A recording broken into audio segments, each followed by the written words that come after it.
So there is talk about potentially a huge fallout in the House of Representatives. Speaker Mike Johnson is a little bit in a quandary. He's in a quagmire. He's in a situation that he can't get himself out of.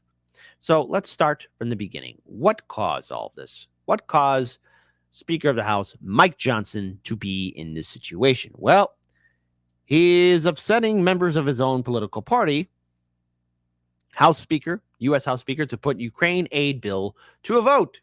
So see, Congress can get things done, just not for you. U.S. House Speaker Mike Johnson has promised to advance the long-stalled Ukraine aid bill sought by President Joe Biden this week. Multiple news outlets have reported on Monday. The proposed legislation has been stuck in Congress for months due to a bitter dispute between Democrats and Republicans. According to reports, Johnson told Republican colleagues at a closed-door meeting that he intends to allow the House to vote on a standalone bill this week that would ensure additional military aid to Kiev. The House will also be expected to vote on separate bills providing more aid to Israel and Taiwan. I had no idea that Israel, Taiwan, and Ukraine became the 51st, 52nd, and 53rd states of these United States. We did it, folks. We're expanding our influence all over the world, from the Middle East to Asia to Europe. We're going everywhere. We know that the world is watching us to see how we react, Johnson told reporters after a meeting with GOP legislators, as quoted by the New York Times. He added that the leaders of Russia, China, and Iran are watching to see if America will stand up for its allies and our interests around the globe. And we will. House Republicans have previously refused to back the foreign aid bill unveiled by Biden in October, which includes $61 billion in assistance for Ukraine. The legislation has been held up for months, with the GOP trying to force the White House to crack down on the influx of illegal immigrants via the southern border. Biden's 2024 election rival, former President Donald Trump, previously urged Republicans to block the bill, arguing against unconditional aid for Ukraine. The delay is in approving more weapons for Ukraine has rattled President Vladimir Zelensky and other officials in Kiev, who are blaming mounting battlefield losses on shortages of foreign-supplied ammunition and air defenses. If Congress does not help Ukraine, Ukraine will lose the war, Zelensky warned last week. Russia, meanwhile, has repeatedly stated that no amount of foreign assistance will change the outcome of the conflict and accused the West of escalation. And that, in turn, has really angered many people in the House of Representatives, including Representative Thomas Massie. Now, when I clip this video, I will be raising up the volume on this, but he made a recent announcement on how he is going to publicly stand in solidarity with MTG, Marjorie Taylor Greene, MTG, you know me, in regards towards kicking out Speaker of the House, Mike Johnson. Let's play it.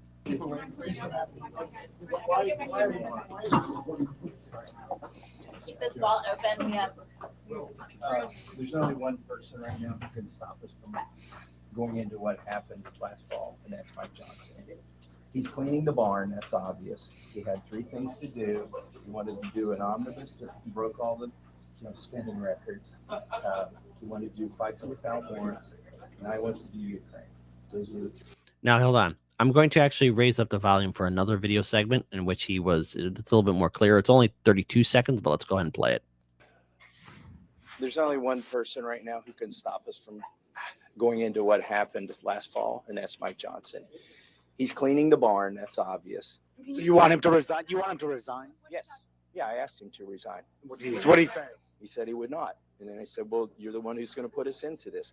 Because the motion is going to get called, okay? Does anybody doubt that? The motion will get called, and then he's going to lose more votes than Kevin McCarthy. And I have told him this in private, like weeks ago.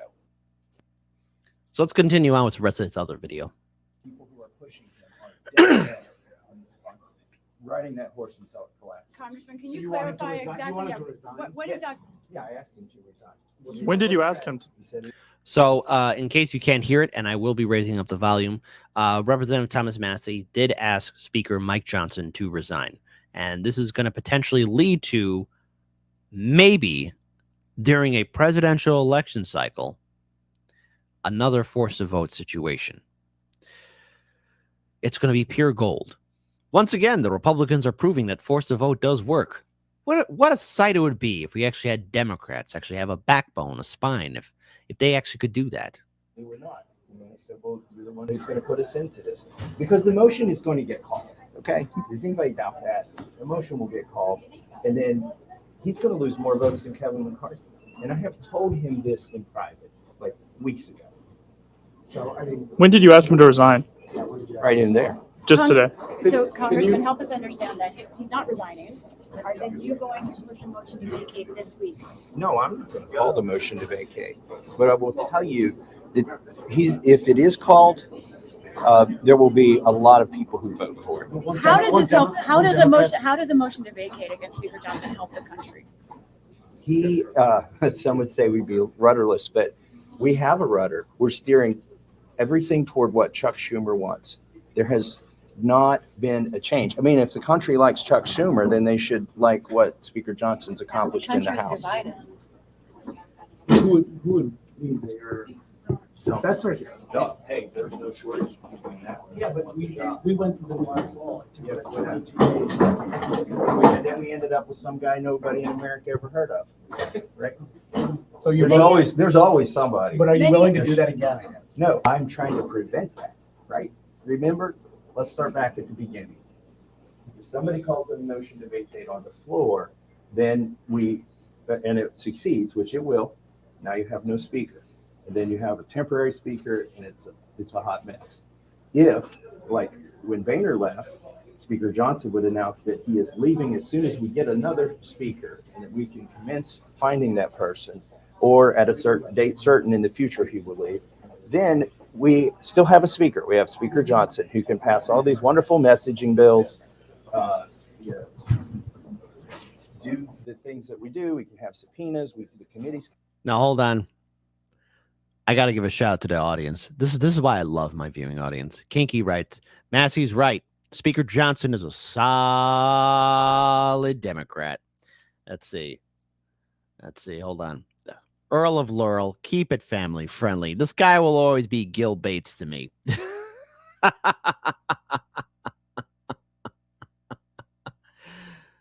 Let's see. Well, now, Kit, that means that they'd actually have to represent us. I know. Isn't that a shock? And force the vote, Lawrence Johnson. Down Pelosi's throat. I don't know about all of that. Hold on. Let's see. And A2Z writes, why is Massie so tall? Or are all the media people midgets? They're probably small people. That's all. Like the meat, you'll be surprised. You'll be surprised just how short some people in the press are. It'll actually shock you. So yes, so it is rather funny to see. And also, Leano, you write, Massie is brave as F. Well, we shall see. We shall see just how far they go. Can still meet, and we don't have what happened last fall. He is the only one that can put us on that path right now. And what if Democrats? What is your motion to vacate conditional on anything? What would Johnson have to do? Would it be changing parts of this legislation, adding border security? Is it conditional to anything, or will it just happen? I have no red lines. It's regardless of what I want, it's going to happen. And when it does happen, it's going to pass. The motion to vacate will pass. And so, is there something he could do now? I don't know, possibly. But right now, he's talking about some rule that 20 people are already pre-announced they're voting against, like maybe 12 people. What if Democrats come to save him here? Yeah, I don't think that's going to happen. There are many of your Republican colleagues. And by the way, they would have to save him in the motion to vacate on the floor. He can prevent all of that by resigning. Why are you so confident that he would lose that vote? The motion to vacate vote? Because I've talked to people, and I've also talked to people out in America, and they've seen, number one, he spent more in the omnibus than Nancy Pelosi spent. He's violated the 72-hour rule. He reauthorized warrantless spying. In fact, yes, the warrantless spying. I'm glad he got there. I'm going to rewind that. So why is that important? Well, because Speaker Mike Johnson was the tie-breaking vote. So that means the FBI, NSA can spy in on you. Bill, Bob, please respect my privacy. Those are my FBI/NSA handlers. What are the names of your NSA or FBI handlers? How often do you talk to them? Because that means, folks, right now, thanks to Speaker Johnson's actions, We're still being looked into. Every single email, every single phone call, every kind of video conference call, anything that you do on the internet, you could be looked into. They could be sniffing around trying to find something on you. Number one, he spent more in the omnibus than Nancy Pelosi spent. He violated the 72-hour rule. He reauthorized warrantless. And again, Barnes Homestead said it's without a warrant. So without a warrant, they could do that to you without a warrant. If I didn't make that clear the first time. In fact, expanded that program. And now he's going for the Kentucky Derby's May 4th. I got to use an analogy here. He's going for the trifecta, the Triple Crown. He is going to pass the Ukraine bill that most Republicans in America are against. Why not call There it are up and many- make it privileged right now? Oh, you're late to the discussion. There are many of your Republican colleagues, including those in the Freedom Caucus, who just came out from this meeting frustrated, angry, because they don't want to relive what you all had to go through in October. And I understand your reasoning, Right. saying that, you may be able to find a conservative speaker. But even those members, even Freedom Caucus says it's unlikely any of you all will be able to agree and find. That's a long conservative question. Republican. That's a long question. Which part of it do you want me to answer? Because I didn't say anything about a conservative speaker. So then who are you looking for? We need a speaker who is not doing everything Chuck Schumer wants. But a consensus or moderate Republican might have to do that. Maybe Might have to may do have, that? Don't you like how the press is saying that? Like, they might have to do that. What do you mean might have to do that? They don't have to do jack. Hey, press, why don't you look into the history of forced to vote? No wonder no one's watching this. And this is C-SPAN. I'm sorry, folks. I got to sit you through this. Don't worry. I got some great follow-up videos, especially commentary from somebody from BlackRock. a No, moderate I think the Republican only way or a that consensus one I think would the only way rely that on Democrats too. I think the only way that Chuck Schumer gets the message that he can't roll every speaker we send over there is every speaker he rolls is no longer speaker. So are you advocating don't move forward with the motion to vacate until there's a replacement you guys agree on? Is that what you're saying? I'm trying to find a path. Like, I don't control the timing of a motion to vacate. Speaker Johnson has more control over that than I do, depending on his actions. And I don't know what people's red lines are. But what I'm trying to do is provide a path where it becomes obvious to him that he doesn't have the votes. I think it's obvious to him privately. I think he's just plowing ahead and seeing how many of these goalposts he can pass before he's no longer speaker. Congressman Green brought the motion, forced the motion as privileged and brought it up for a vote in the next few days, would you vote for it if there was no? You know, whoever this cameraman is, you are not doing Representative Massie any favor. I mean, you know, this is not a good look that you're doing for him. If she brought it up, I would vote for it, and a lot of people would. How does this help Republicans keep the chamber in November? How does this play into the election now? Does this hurt? Our base. I think the polls are correct. They show that Trump is likely to win. And I've heard that confirmed behind closed doors by people. Shout out to Judd Hurst. Am I the only one that realizes the press has no questions as to what these bills will do and how they affect Americans? They don't even ask any questions about it. Of course they won't. But don't worry, when you get stellar punditry like this, for example, shout out to Case Study QB. Let's play this video. But Republicans, they feel deeply upset. They thought that in Congressman Johnson, they got a reliable conservative ally.